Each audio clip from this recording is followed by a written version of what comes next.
po ang second vlog ko. Ngayon, papakita ko muna kung ano-ano ang putahe ko ngayong araw.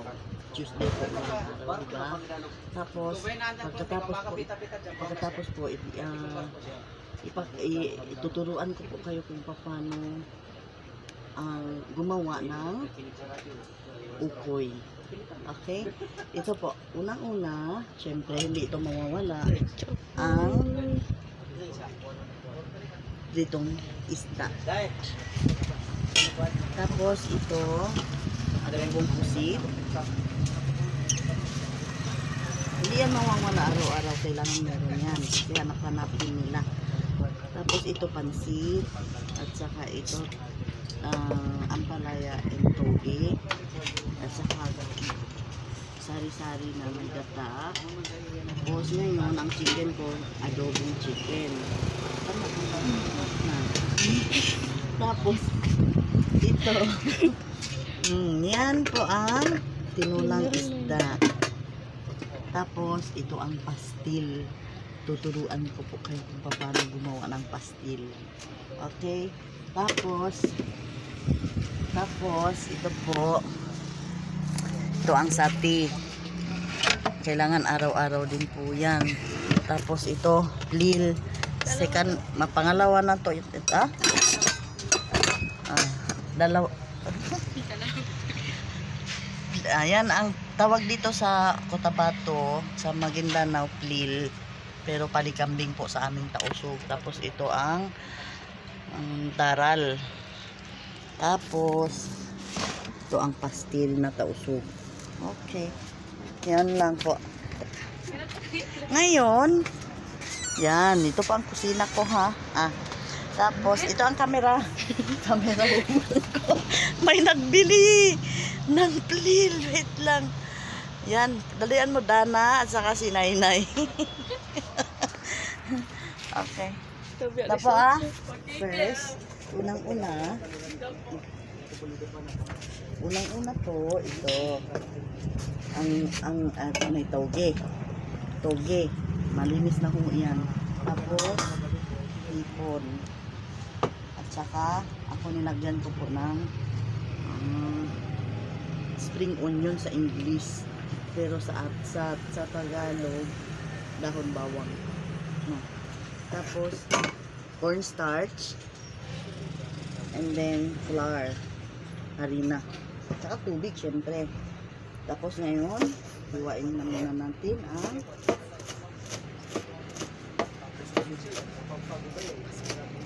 dahon ng bawang.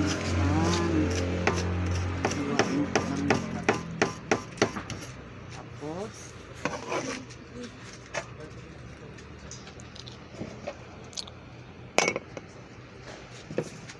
and then haluan na natin ng harina. Depende sa dami ng toge. Tapos cornstarch. Kailangan magka-level din sila. Pare-parehong scoop. Tapos mix.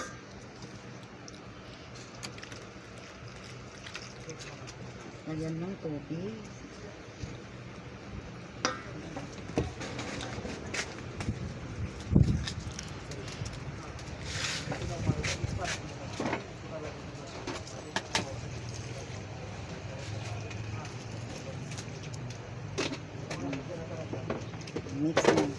Mix. Yan po, itong ukoy. Tapos talaga dito kasi nahanap-hanap ng mga tausog. Yan.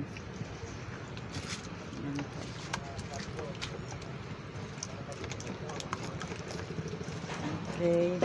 Pag ma-mix na ho siya, lagay na natin ang toge.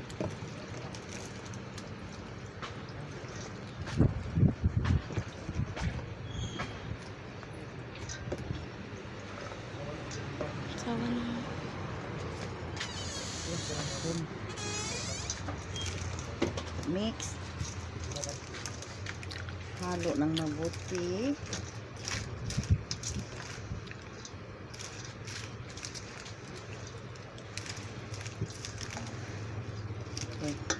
gusto mo, lagyan ng hipon. Kasi magpa-fry na po tayo ngayon. Okay? Kunti lang. Kasi yung iba, ayaw po nila ng maraming hipon. Okay? Ito.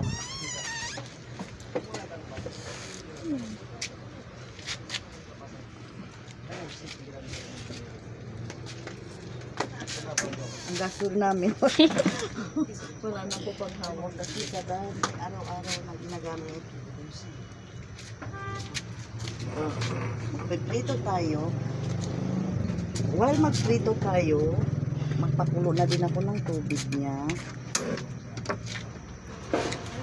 Ng tubig kasi ang ukoy mas masarap pag may sauce. Tubig.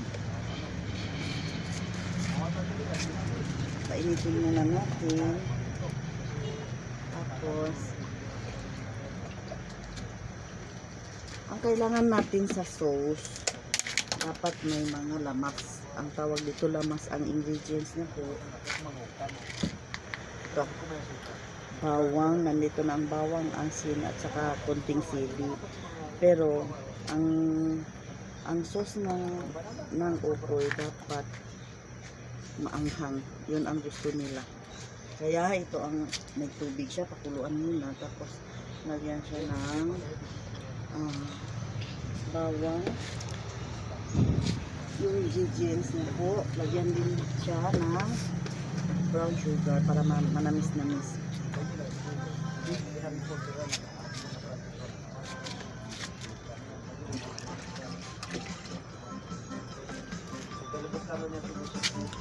Ngayon, pakita ko muna yung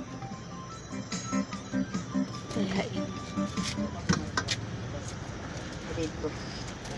Pagprito ng ukoy. Kasi, ang ukoy ko, tag 10 pesos.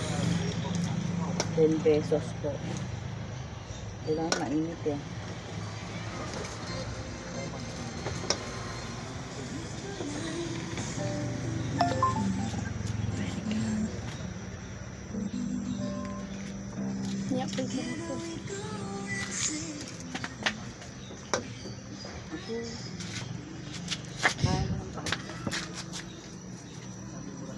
Nay.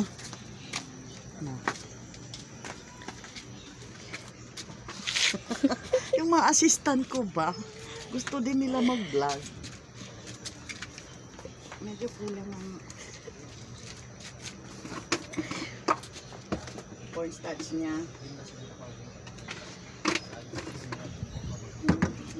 Parami ko kasi ang tubig.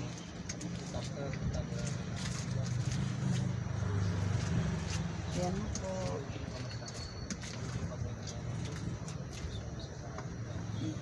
Tingnan ulit. Yan.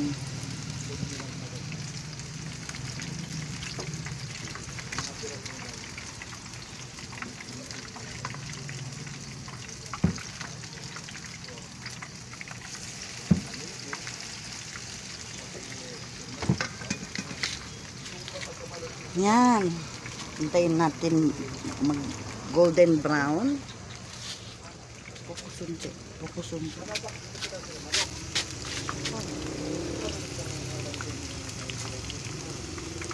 Hintayin natin siya mag golden brown.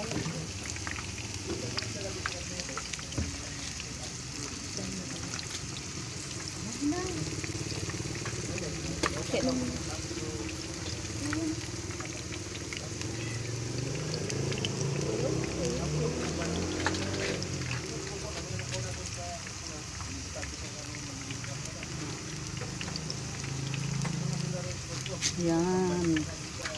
Alam niyo ho, baka